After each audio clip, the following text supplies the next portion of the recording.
નમસ્કાર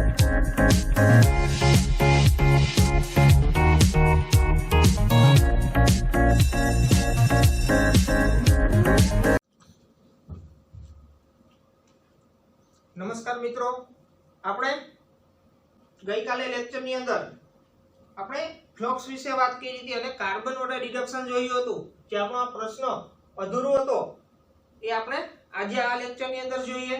તો જે કાર્બન વોટર રિડક્શન કર્યું અને ત્યારબાદ આપણે એક સમીકરણ જોયું કે એને પદ્રાવણ તરીકે ઓળખવામાં આવે છે. એ ઉપરાંત એસિડિક ફ્લક્સ વિશે તમને બેઝિક ફ્લક્સ વિશે અને તટસ્થ ફ્લક્સ વિશે માહિતી આપી, એના ઉપયોગો જોયા અને એનું એક એક ઉદાહરણ જોયું.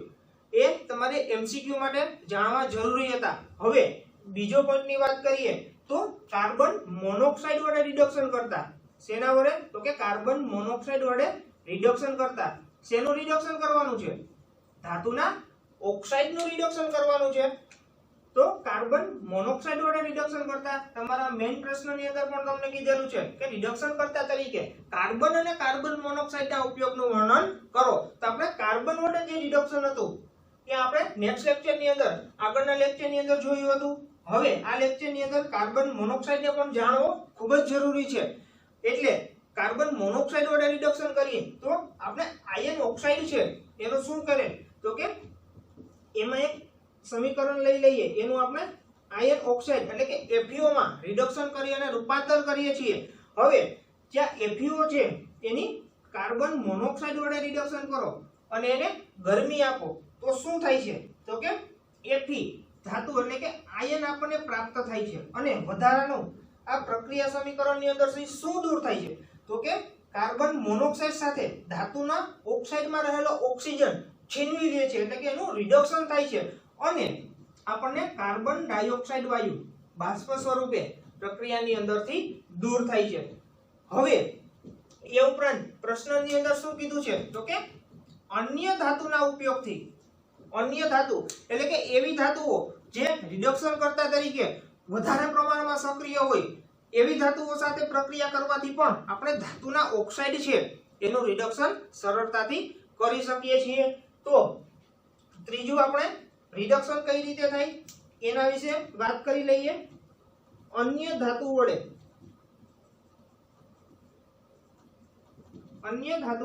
રિડક્શન.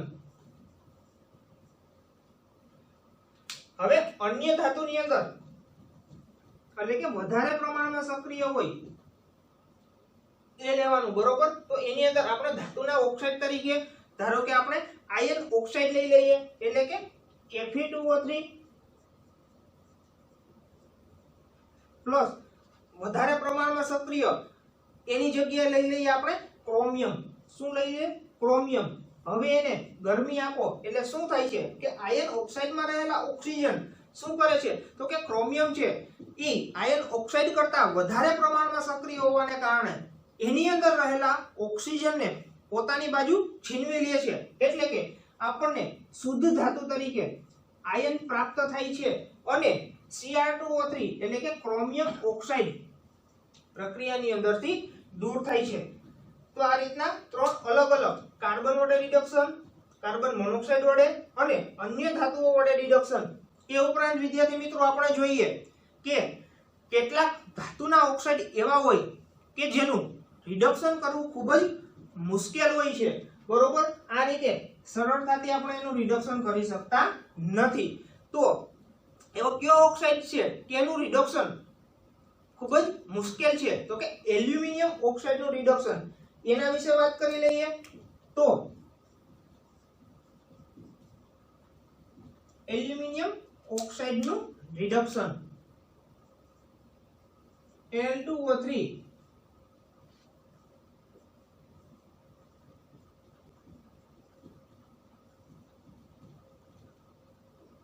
એલ્યુમિનિયમ ઓક્સાઇડનું રિડક્શન કેવું છે તો કે મુશ્કેલ છે. તો એનું રિડક્શન કઈ રીતે કરી શકાય તો કે એલ્યુમિનિયમ ઓક્સાઇડ છે એનું રિડક્શન કરવું ખૂબ જ મુશ્કેલ છે. આ રીતે સરળતાથી એનું કાર્બન મોનોક્સાઇડ કે કાર્બન વડે રિડક્શન થઈ શકતું નથી. એટલે કે આપણને એમાંથી એલ્યુમિનિયમ ધાતુ છે એ સરળતાથી પ્રાપ્ત થતી નથી. તો હવે એલ્યુમિનિયમ ઓક્સાઇડ છે એનું રિડક્શન કરવા માટે આપણે એને ઇલેક્ટ્રોન આપવા પડે છે. જેમ કે આપણે એલ્યુમિનિયમ ઓક્સાઇડ છે એની અંદરથી ઓક્સિજન દૂર થાય છે, બરોબર, એટલે આપણે એને રિડક્શન કહીએ છીએ. ઓક્સિજન દૂર થતો હોય એટલે શું કહેવામાં આવે છે? રિડક્શન. પણ એની સાથે સાથે આપણે એલ્યુમિનિયમ ઓક્સાઇડના રિડક્શનની અંદર શું કરવામાં આવે છે? તો કે ઇલેક્ટ્રોન આપવામાં આવે છે. આ પ્રક્રિયા સમીકરણમાં શું કરવામાં આવે છે? તો કે ઇલેક્ટ્રોન આપવામાં આવે છે. ઇલેક્ટ્રોન આપવામાં આવે કોને? તો કે Al2O3 એટલે કે એલ્યુમિનિયમ ઓક્સાઇડને ઇલેક્ટ્રોન આપવામાં આવે છે. હવે ઇલેક્ટ્રોન આપવામાં આવે એટલે શું થાય? એલ્યુમિનિયમ ઓક્સાઇડ છે ઇલેક્ટ્રોન સ્વીકારે છે, એટલે એમ કહી શકાય કે એનું રિડક્શન થાય છે. એટલે કે એમ કહી શકાય કે એનું રિડક્શન થાય છે. હવે આ રિડક્શનને ધાતુકર્મ વિધિની અંદર એટલે કે આ ચેપ્ટરની અંદર ઇલેક્ટ્રોનેશન તરીકે ઓળખવામાં આવે છે. કયા શબ્દથી એનો ઉલ્લેખ કરવામાં આવ્યો છે? તો કે ઇલેક્ટ્રોનેશન. ઇલેક્ટ્રોનેશન તરીકે આ ચેપ્ટરની અંદર ધાતુકર્મ વિધિની અંદર એલ્યુમિનિયમ ઓક્સાઇડનું રિડક્શન છે એને ઇલેક્ટ્રોનેશન તરીકે ઓળખવામાં આવે છે. એટલે એમ કહી શકાય કે એલ્યુમિનિયમનું ઓક્સાઇડ છે, બરોબર, એલ્યુમિનિયમ ઓક્સાઇડ એનું રિડક્શન તો કે ઇલેક્ટ્રોનેશન પદ્ધતિ દ્વારા આપણે સરળતાથી કરી શકીએ છીએ અને એલ્યુમિનિયમ પ્રાપ્ત કરી શકીએ છીએ. એ ઉપરાંત આપણે આગળ રિડક્શન જોઈએ તો કે હાઇડ્રોજન વડે રિડક્શન. હાઇડ્રોજન વડે રિડક્શન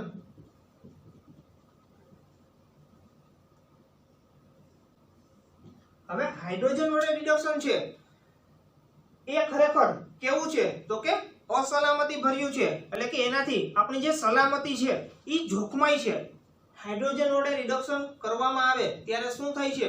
તો કે આપણી જે સલામતી છે એ જોખમાય છે અને ખૂબ જ ખર્ચાળ પદ્ધતિ છે. એટલે કે હાઇડ્રોજન વડે રિડક્શન બહુ ઓછા પ્રમાણમાં કરવામાં આવે છે અને કરવામાં આવે ત્યારે ક્યારે કરવામાં આવે છે? તો કે જ્યારે અમુક એવા સંજોગો હોય કે કાર્બન છે એ અમુક પ્રક્રિયાની અંદર અમુક ધાતુના ઓક્સાઇડની સાથે શું કરે? તો કે બિનઅસરકારક તરીકે વર્તે છે અને એનું રિડક્શન કરવા દેતો નથી. હવે કાર્બન જ્યારે બિનઅસરકારક તરીકે વર્તે છે ત્યારે જ મિત્રો આપણે હાઇડ્રોજન વડે રિડક્શન કરવાનું હોય છે. અને હાઇડ્રોજન વડે રિડક્શન કરવામાં આવે ત્યારે આ પદ્ધતિ છે એ સલામતી ભરી નથી. આપણી સલામતી એનાથી જોખમાય છે અને આપણને ખૂબ જ મુશ્કેલી પડે છે અને આ પદ્ધતિ છે એ બહુ ખર્ચાળ પદ્ધતિ છે. એટલે કે ખાસ યાદ રાખજો કે કાર્બન વડે જ્યારે આપણે રિડક્શન કરતા નથી, એટલે કે કાર્બન જ્યારે અમુક ધાતુના ઓક્સાઇડ હોય, અમુક ધાતુઓ છે એમાં બિનઅસરકારક તરીકે વર્તે ત્યારે માત્ર ને માત્ર હાઇડ્રોજન વડે આપણે રિડક્શન કરી શકીએ. એની અંદર આપણે ઉદાહરણ લઈ લઈએ, ધાતુના ઓક્સાઇડની વાત કરી લઈએ તો ટંગસ્ટન એટલે કે W એની સંજ્ઞા શું થાય? WO3, બરોબર. એની હાઇડ્રોજન સાથે પ્રક્રિયા કરો અને એને ગરમી આપો તો શું થાય છે? આપણને અહીંયાથી ધાતુ એટલે કે ટંગસ્ટન આપણને પ્રાપ્ત થાય છે અને હાઇડ્રોજન છે એ શું કરે છે? તો કે આ ધાતુના ઓક્સાઇડ એટલે કે ટંગસ્ટન ઓક્સાઇડ છે એ પોતાની પાસે છીનવી લે છે અને આપણને પાણી આ પ્રક્રિયા સમીકરણની અંદરથી દૂર થાય છે. હવે અહીંયા જો વિદ્યાર્થી મિત્રો ઓક્સિજનના 3 મોલ છે. હવે પ્રક્રિયકની અંદર ઓક્સિજનના 3 મોલ હોય તો આપણને જ્યાં નિપજ પ્રાપ્ત થઈ એ બાજુ પણ આપણે પ્રક્રિયા સમીકરણને સંતુલિત કરવું પડે. આ તમે ચેપ્ટર 7 સંતુલન ધોરણ 11 ની અંદર શીખી ગયા હોય. એટલે કે સંતુલિત પ્રક્રિયાને હંમેશા સંતુલિત કરવામાં આવે છે. હવે આ બાજુ ઓક્સિજનના 3 મોલ છે તો આ બાજુ ઓક્સિજનના 1 મોલ છે તો આને 3 વડે ગુણાકાર કરવો પડે. હવે મિત્રો જુઓ ઓક્સિજનના કેટલા મોલ થઈ ગયા? 3 મોલ. તો આ બાજુ ઓક્સિજનના 3 મોલ. હવે અહીંયા 3 વડે ઓક્સિજનને ગુણાકાર કર્યો તો હાઇડ્રોજનના કેટલા મોલ થઈ ગયા? 6 મોલ થયા. તો આ બાજુ હાઇડ્રોજનને 6 કરવા માટે શું કરવું પડે? તો હાઇડ્રોજનને 3 વડે ગુણાકાર કરવો પડે. હવે જુઓ બંને બાજુ ઓક્સિજન અને હાઇડ્રોજન સરખા પ્રમાણમાં છે એટલે એમ કહી શકાય કે આ પ્રક્રિયા સમીકરણ સંતુલિત છે. હવે બીજું ઉદાહરણ જોઈ લઈએ તો નિકલ ઓક્સાઇડ લઈ લઈએ એટલે કે NiO નિકલ ઓક્સાઇડ. હવે એની હાઇડ્રોજન સાથે પ્રક્રિયા કરાવો અને એને ગરમી આપો એટલે આપણને ધાતુ તરીકે નિકલ પ્રાપ્ત થાય છે અને પ્રક્રિયા સમીકરણની અંદરથી પાણી દૂર થાય છે। હવે આગળ વાત કરીએ રિડક્શનની, તો હજુ પણ આપણે રિડક્શન કરી શકીએ। તો કે એક આવે સ્વયં રિડક્શન। શું આવે છે? સ્વયં રિડક્શન।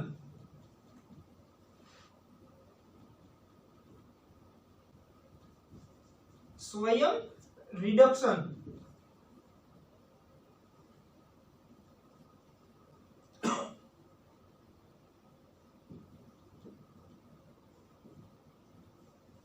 સ્વયં રિડક્શન આ કઈ રીતના થાય? તો કે સ્વયં રિડક્શન એટલે કે આપમેળે રિડક્શન થઈ જાય છે, આપણને ખબર ન હોય, આપણે જે પ્રક્રિયા કરીએ છીએ પ્રક્રિયાની અંદર આપોઆપ રિડક્શન થઈ જાય છે અને આપણને ખ્યાલ પણ આવતો નથી। તો એવી જે પ્રક્રિયા સમીકરણો હોય, એવું જે રિડક્શન થતું હોય એને શું કહેવામાં આવે છે? એને સ્વયં રિડક્શન તરીકે ઓળખવામાં આવે છે। એની અંદર આપણે કોઈ બી વસ્તુ એડ કરવાની થતી નથી, કાર્બન કે કાર્બન મોનોક્સાઇડ કે હાઇડ્રોજન વડે એ રીતે અલગથી કઈ એડ કરવાનું આવતું નથી। ઈ પ્રક્રિયા સ્વયં રિડક્શન થાય ત્યારે શું થાય છે? આપોઆપ ઓક્સિજનને દૂર કરે છે અને ધાતુના ઓક્સાઇડ બનાવે છે અને હવાની હાજરીમાં ફરી પાછું એ ગરમ થાય એટલે શું થાય છે? તો કે આપમેળે આપણને ધાતુ પ્રાપ્ત થાય છે। તો એવા રિડક્શનને સ્વયં રિડક્શન તરીકે ઓળખવામાં આવે છે। એમાં એક ઉદાહરણ લઈ અને તમને સમજાવું। તો કે લેડ સલ્ફાઇડ લઈ લ્યો, PbS, લેડ સલ્ફાઇડ, બરોબર। તો સ્વયં રિડક્શન થાય છે એટલે શું થાય છે? તો કે એની અંદર હવા દાખલ કરવાની હોય અને એને ગરમી આપવાની, એટલે કે હવા દાખલ કરવાની અને એને ગરમી આપો એટલે શું થાય છે? તો કે PbS એટલે કે લેડ સલ્ફાઇડ ની અંદર રહેલો સલ્ફર O2 સાથે સંયોજાઈ અને સલ્ફર ડાયોક્સાઇડ સ્વરૂપે પ્રક્રિયાની અંદરથી દૂર થાય છે અને આપણને લેડ ઓક્સાઇડ પ્રાપ્ત થાય છે। હવે આ લેડ ઓક્સાઇડ છે એની PbS સાથે ફરી પ્રક્રિયા થાય પણ આપમેળે થતી હોય, આપણને ખ્યાલ પણ હોય નહીં, એટલે કે PbS સાથે પ્રક્રિયા થાય અને એને ગરમી આપો ત્યારે શું થાય છે? તો કે આપણને શુદ્ધ ધાતુ લેડ એટલે કે Pb પ્રાપ્ત થાય છે અને પ્રક્રિયા સમીકરણની અંદરથી શું થાય? તો કે સલ્ફર ડાયોક્સાઇડ ફરી પાછો આપણને દૂર થાય છે। આ પ્રક્રિયાની અંદરથી આપમેળે સલ્ફર ડાયોક્સાઇડ દૂર થાય છે, એટલે કે સલ્ફર ડાયોક્સાઇડ આપણને પ્રાપ્ત થાય છે અને એની સાથે સાથે શું થાય? આપમેળે સ્વયં રિડક્શન થાય અને આપણને જે આ લેડ ધાતુ છે એ પ્રાપ્ત થાય છે। આ પ્રક્રિયાની અંદર આપણે એમાં કોઈ પણ પ્રકારના જે આ કાર્બન છે, કાર્બન મોનોક્સાઇડ એવા રિડક્શન કરતા પદાર્થો છે એ ઉમેરવામાં આવતા નથી અને એના વગર જ આ સ્વયં રિડક્શન થઈ જાય છે। હવે પછી એના પછી આવે છે વિદ્યુત વિભાજન પદ્ધતિ, એટલે કે વિદ્યુત વિભાજન દ્વારા રિડક્શન। વિદ્યુત વિભાજન દ્વારા રિડક્શન, વિદ્યુત વિભાજન દ્વારા રિડક્શન। તો કે વિદ્યુત વિભાજન દ્વારા રિડક્શન કઈ રીતના કરી શકાય? એની અંદર ધારો કે આપણે ધાતુઓ લઈ લઈએ, તો કે સોડિયમ છે, Na, પોટેશિયમ એટલે કે K, એ ઉપરાંત કેલ્શિયમ, મેગ્નેશિયમ, આપણે 4 પ્રકારની ધાતુઓ લીધી। હવે એની અંદર રહેલા જે ઋણ આયન છે એ સરળતાથી દૂર થતા નથી, એટલે શું થાય છે? એને દૂર કરવા માટે ખૂબ જ ઊંચું તાપમાન આપવું જરૂરી છે। એટલે કે આ ધાતુઓ છે એની અંદર રહેલા જે ઋણ આયનો છે એને દૂર કરવા માટે એને ખૂબ જ ઊંચું તાપમાન આપવું પડે। એટલે અહીંયા લખું છું ખૂબ ઊંચું તાપમાન, ખૂબ ઊંચું તાપમાન આપો એટલે કે શું થાય છે? કે આ ધાતુઓ છે એની અંદર રહેલા ઋણ આયનોને દૂર કરવા માટે એને ખૂબ જ ઊંચા તાપમાને ગરમ કરવામાં આવે છે। હવે એને ખૂબ જ ઊંચા તાપમાને ગરમ કરો એટલે શું થાય છે? તો કે પીગલિત સ્વરૂપે આપણને પ્રાપ્ત થાય છે। જે ધાતુઓ છે એ પીગલિત સ્વરૂપે પ્રાપ્ત થાય છે અને એ જે પીગલિત દ્રાવણ આપણને પ્રાપ્ત થાય એની અંદરથી એને આપણે શું કરવાનું? ત્યારબાદ એ દ્રાવણ પ્રાપ્ત થાય છે એની અંદર આપણે વિદ્યુત એટલે કે ઊર્જા આપવાની।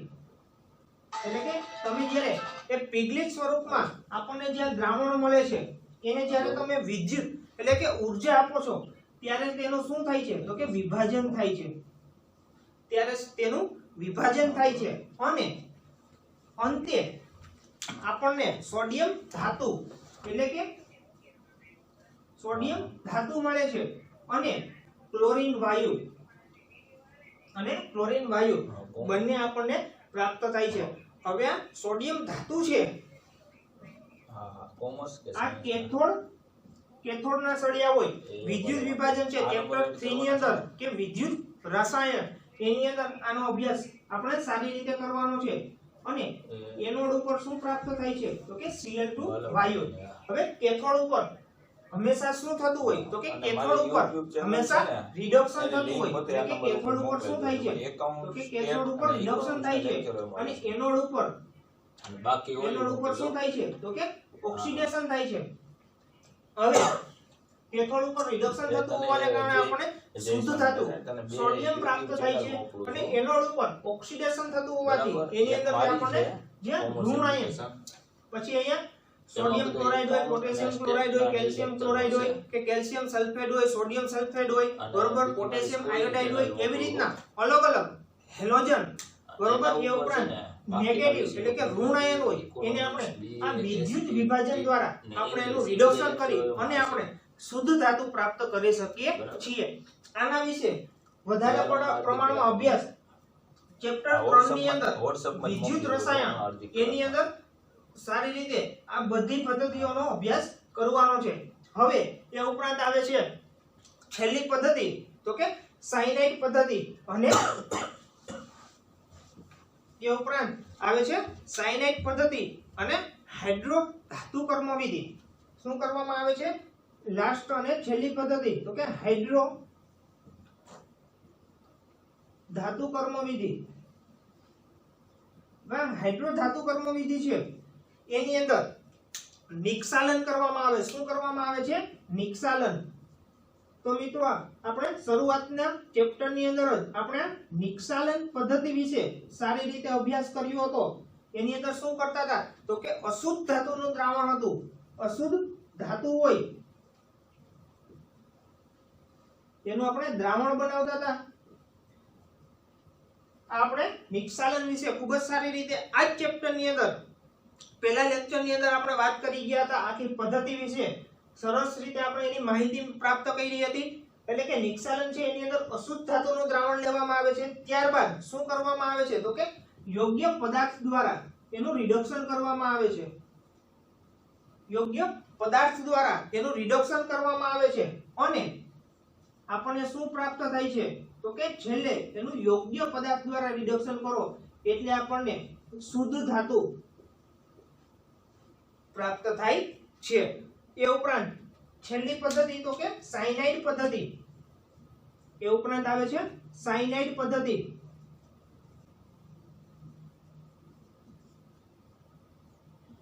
આ પદ્ધતિ વિશે પણ આપણે જોઈ ગયા હતા તો કે સાયનાઇડ પદ્ધતિ એની અંદર શું કરતા હતા મેં તમને બે શબ્દ યાદ રાખવાના કીધા હતા તો કે સીસો અને ગોપો। શું કીધું તું સીસો અને ગોપો। સાયનાઇડ પદ્ધતિની અંદર એનો પણ આપણે આગળના લેક્ચરની અંદર સારી રીતે અભ્યાસ કરી ગયા છીએ।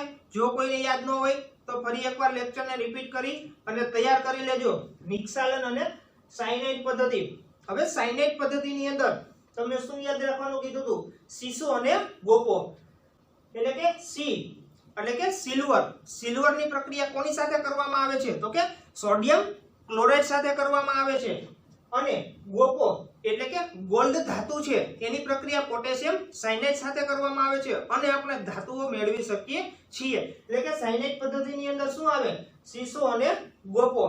તો વિદ્યાર્થી મિત્રો આ હતું તમારું ધાતુના ઓક્સાઇડનું રિડક્શન કઈ રીતે કરી શકાય એના વિશેની આખી માહિતી બરોબર। તમારી બુકમાં આ રીતના આપેલું નહીં હોય એટલે ખાસ કરી અને આ લેક્ચર નોટ ડાઉન કરી લેજો અને જ્યારે તમને એમ કહે કે કાર્બન અને કાર્બન મોનોક્સાઇડના ઉપયોગનું વર્ણન કરો ત્યારે પણ તમારે આ રીતના બધી પદ્ધતિઓ વ્યવસ્થિત રીતે લખવાની અથવા તો એમ કહે કે ધાતુના ઓક્સાઇડનું રિડક્શન કઈ રીતે કરી શકાય તો પણ તમારે આ રીતે અલગ અલગ રિડક્શન અને ઉદાહરણ દ્વારા તમારે સમજાવવું પડે। તો મિત્રો આજનો આપણો આ લેક્ચર અહીંયા પૂરો કરીએ છીએ એટલે કે વ્યવસ્થિત નોટ ડાઉન કરી લેજો અને કોઈ પણ પ્રકારની ક્વેરી હોય તો મને કોલ કરી અને તમારે જાતે સોલ્વ કરી લેવી. Okay, thank you.